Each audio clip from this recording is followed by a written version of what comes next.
So in today's video I'm going to be talking about the masterpiece that is Emma 2020.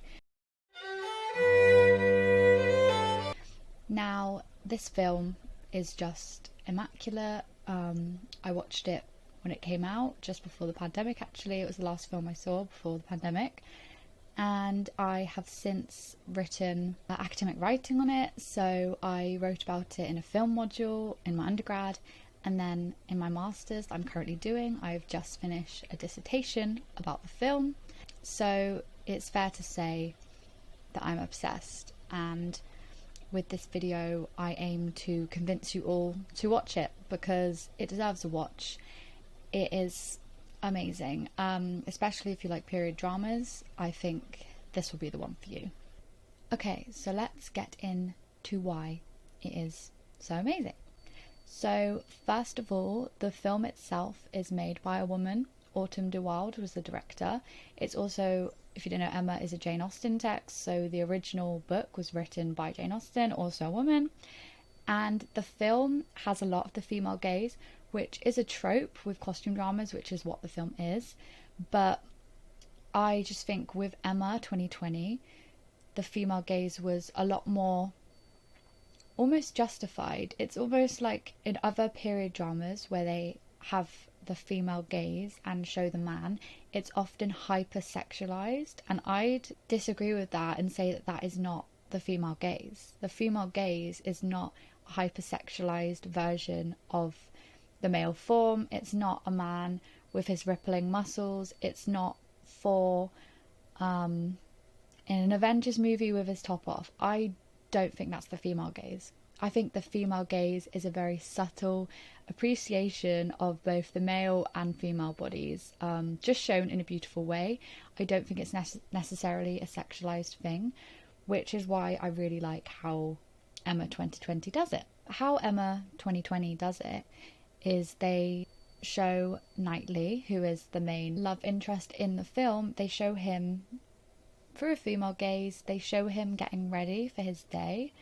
So they show him in the bath and they show him getting dressed with the help of his help, because it's a period drama and he is rich. Yeah, and they show him getting ready, and it's just done in such a subtle, beautiful way to appreciate the male form that is just a female gaze that I completely agree that is female. It's not hypersexualized. You don't see his rippling muscles. It's just an appreciation of the male form, and I really love that.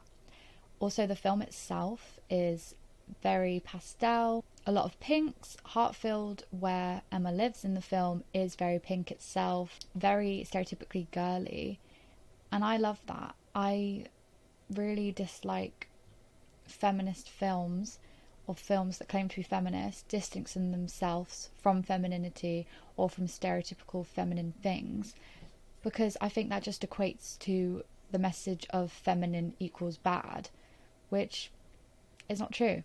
So I love the fact that Emma completely adopts this femininity, and Autumn did not try to distance herself from it because she's a woman. She embraced it, which I love, and I think really goes well with the themes in Emma, which Emma has a lot of themes of female companionship as well as just a romance plot, because you have the two characters, Emma and Harriet, and their friendship is a form of love and they really love each other. So I think the pretty aesthetics go really well with the relationship that they have, the almost innocent childhood friendship relationship that they have, which is one of the most important relationships in the film. Next reason why this film is a masterpiece is the casting. Now, casting is so good. They literally got half the cast of Sex Education. I don't actually like Sex Education, but never mind. But yeah, casting is amazing. Anya Taylor-Joy is Emma. She is amazing. She's an amazing actress. So beautiful. So she's great as Emma. Then you have Chloe Goff as Harriet, and she is also amazing. She's like one of the humans that is so like fascinatingly beautiful to look at, and I think she does an amazing Harriet and plays her to perfect comedic effect. Then Mr. Knightley is Johnny Flynn. Oh my god, he that man, so attractive.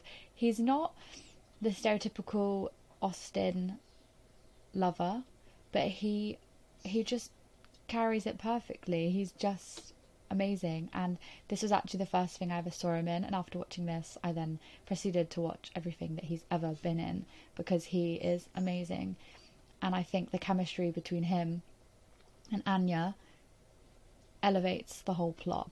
Because if you don't know the story of Emma, I'm trying not to give any spoilers, but Knightley and Emma kind of have a brother sister relationship a little bit, like kind of squabbles like siblings, but then Knightley is very much her superior in age and wealth, so he kind of lectures her, almost looks down on her quite a lot. But Emma doesn't like this, because no one else in her life looks down on her or keeps her accountable, so he's the only person that does it.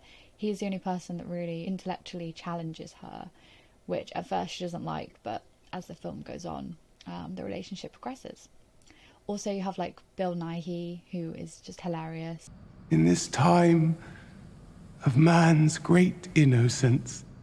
Innocence? Innocence? No? And the woman who plays Miranda, I think her actual name is also Miranda.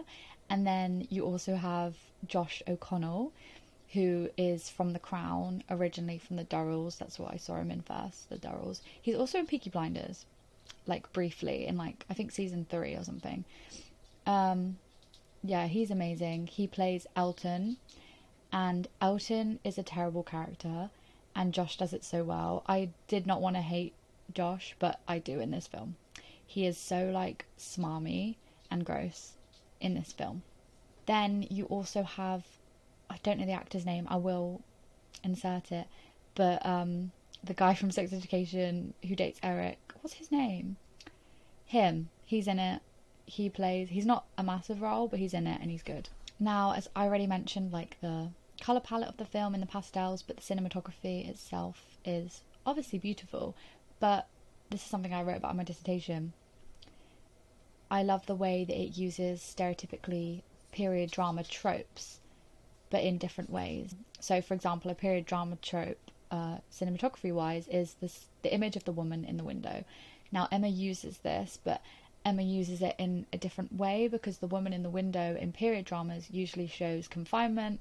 It usually shows the woman trapped in her woman role and stuff like that. Whereas in Emma, I would argue that it's used just to show loneliness, boredom, because the film Emma opens up with Emma's governess getting married and leaving her. So she is now way more lonely and bored because she doesn't have this female companion in this massive house that she lives in. She just has her dad, and her dad get on really well, and I love their relationship. It's so nice, but she's still lonely. She's still longing for that female companionship, which is where Harriet comes in.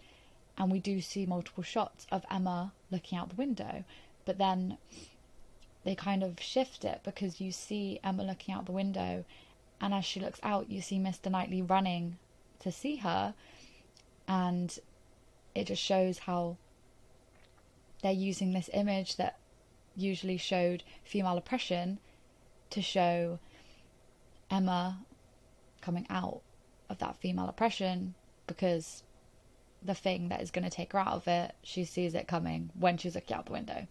And yeah, just imagery like that I think really elevates this film in terms of a period drama. The soundtrack as well. The soundtrack is very self-aware, because like the book, the film is satirical, it's a comedy, and the soundtrack knows that, and the soundtrack knows that period dramas are seen as conservative, formal, wanting to be high art, kind of period dramas see themselves as above other films, as above Hollywood, I guess. And the film knows that period dramas have this view and makes fun of it essentially, which I love. The soundtrack just adds to the comedy of the film completely. The film, I think, really expertly fits the humour of the novel, because I've read the novel and I love it, it's great. And it just really gets across humour of it, the oddness of the social structure of that time is really conveyed in the film. One thing watching it for me that really elevated it for me was that this film shows period drama people doing things I've never seen period drama characters do.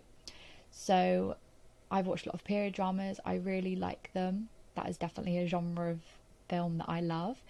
And I saw things in this film that I've never seen a period drama character do, which I just loved. I loved that it was so fresh and innovative and that I'd never seen this. As some examples, you see awkward encounters between the characters and it's not all proper and formal. You see through the cracks, you see their mundane, menial aspects of their life. So you see Knightley and Mr. House meeting in his living room and then not knowing whether they should stay stood up or sat down, and they keep going up and down and up and down for comedic effect. You also see Emma and her father's servants, not if they're servants, but hands, helpers, their help.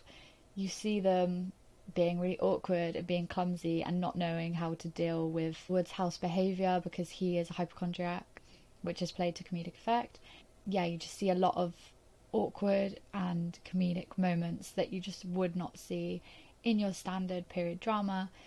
And one of the scenes that really stood out to me is a scene when Knightley is frustrated, so he goes home, gets undressed, throws off all the clothes that you saw him dress in, and then he lies on the floor of this like dining room in his house and just stares at the ceiling. And it was just, I just never had seen anything like that, and I loved that scene so much because it told us so much about the anguish that Knightley was feeling in a way that period dramas don't. Because I love period dramas, but I feel like they can be quite stilted in how they show emotion. Like, for example, in period dramas, usually the main love interest only kiss once at the end of the film, or maybe they never kiss. It's all about hand touches and lingering eye contact and all that stuff, and I love that. But sometimes it doesn't give all that emotion and agency that I want the film to have. So moments like this, where you really see Knightley's anguish and you see him stripping down and lying in this really, really expensive looking room, just being so normal, it's really great, and I love seeing that in the cinema. It was really amazing. Next, I'd like to just read a bit that I wrote for film, because I think it gets across what I'm trying to say. This Jane Austen period drama cleverly uses the satirical subject matter of the original novel, but pushes this as far as it will go. The film shares common elements and tropes of other romance period drama films, such as smouldering leading man, meaning-laden hand touches and eye contact, and the romantic life of the protagonist. But it also subverts these by having the sexualization of the male character for a sort of female gaze, as we see Mr. Knightley undress as opposed to seeing Emma. Emma herself is also quite averse to romance, so much so that a confession of someone's love for her leads for her to have a nosebleed, and completely ruin the would-be romantic moment. The film is also strewn with awkward and deadpan humour, as the things that are not usually shown in period dramas are exposed in this film. The staff's awkward fumbles as they try to cater to the heavy demands of the sickly Mr. Woodhouse, and characters not acting as proper as we expect them to, as an ascobated Mr. Knightley removes his jacket and tie to throw across the room and then lies on the floor of a dining hall. A quote shown in my lecture, suggests a film reflects the time in which it was made. For whether they are set in past or in the future, on the mean streets of contemporary New York, or long ago in a galaxy far away, genre movies are always about the time and place in which they are made. So, this adaptation of Emma 2020 might try this fresh take in order to reflect our current society. Peter Travers, in his review for the Rolling Stone, says Autumn de Wilde, the director, adheres to the bones of Austen's novel, while making the events of 2 centuries ago sting with contemporary relevance, and that the film sounds a lot like right now. Therefore, this version of the period drama might not be in order to undermine it, but to make it more current and relevant to a modern audience.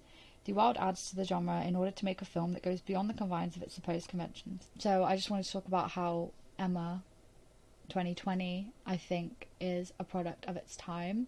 It's almost an updating of the period drama and making it for the modern audience. And I think De Wilde did an excellent job of this. Finally, I wanted to talk about does have some spoilers. So if you don't want any spoilers, I will put a timestamp down there to when you can skip to avoid the spoilers. But this is for people who have seen the film.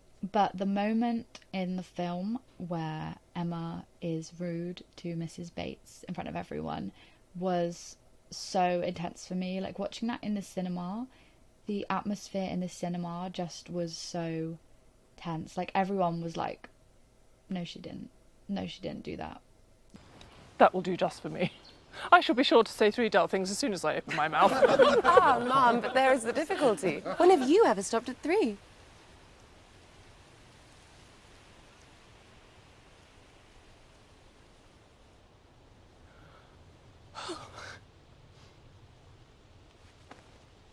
No, I see what she means. I can't believe she did that. Like, it was so, like, strong. So I thought that scene was really good. I actually find that scene quite hard to watch because I feel so uncomfortable watching it, which means that it's good because it's a really mean scene. And then Knightley confronting Emma afterwards about it is just peak performance. Oh, just amazing. Yeah, him telling her off is just so good. Johnny Flynn, he could tell me off any day. Wow. And humble her, and before her niece, and before others, many of whom are entirely guided by your treatment of her. It was badly done indeed. But yeah, that was why Emma 2020 is a masterpiece, and I hope that I've convinced you to watch it because it is such a good watch. It's a bit long, but definitely worth it. As far as Austen adaptations go, I think that it's my favourite ever, even above Pride and Prejudice with Keira Knightley, which I love. I do think this is my favourite Austen adaptation, and in my opinion, it is way better than the Gwyneth Paltrow version, which I didn't really like. So if you liked, I don't know how I feel about this one, but I just definitely preferred this one. Also, I believe the film is on UK Netflix, so there's really no reason not to watch it if you're in the UK, or if you have a VPN and could change to the UK. Just watch this film. It's so good. If you're going to watch any period drama, please watch this one because it's so refreshing and nice to see this almost modern take on such an old story. And it is amazing and a masterpiece. So thanks for watching. Bye.